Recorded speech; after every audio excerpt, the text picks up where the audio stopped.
Hi hello నమస్తే. నేను ఈరోజు అవుట్ఫిట్ ఫ్రమ్ స్క్రాచ్ చేద్దాం అనుకుంటున్నాను. ఈ నవంబర్ 24th మా పాప బర్త్డే ఉందండి, అంటే నిన్ననే. సో థర్డ్ బర్త్డే అనమాట.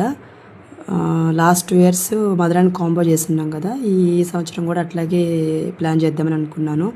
చెట్టు పేరు చెప్పి కాయలు అమ్ముకోవడం అంటే ఇదేనేమో, మా పాప పుణ్యమా అంటే నాకు కూడా ఒక సంవత్సరం ఒక డ్రెస్ వచ్చేస్తుంది. సో మంచి స్టోర్ ఏదన్నా ఉంది సెర్చ్ చేద్దామని చెప్పేసి ఇన్స్టా పేజ్లో సెర్చ్ చేస్తే నర్సింగ్ స్టోర్లో బాగుంటుందని చూశాను. సో నేను ఆ రోజు మార్నింగ్ టిఫిన్ చేయకుండా వెళ్ళాను, గబగబా పరిగెత్తుకుంటూ వెళ్ళాను కదా. సో నేను టిఫిన్ చేయకుండా వెళ్ళినందుకు కళ్ళు తిరుగుతుంది నేను ఫీల్ అవుతుంటే, అక్కడికి వెళ్ళాక వాళ్ళు చెప్పిన రేట్లు చూసి నేను తిరుగుతున్నానో అర్థం కాలేదు, ఆ బిల్డింగ్ తిరుగుతున్నా అనేది అర్థం కాలేదు. రేట్లు మాత్రం వెళ్ళిపోయినాయి. నిజంగా బట్టలు పిచ్చున్న వాళ్ళు మాత్రం 2 months 3 months కంటిన్యూస్గా షాపింగ్ చేస్తే నర్సింగ్ స్టోర్లో వాళ్ళ ఆస్తులు అమ్ముకుంటారు.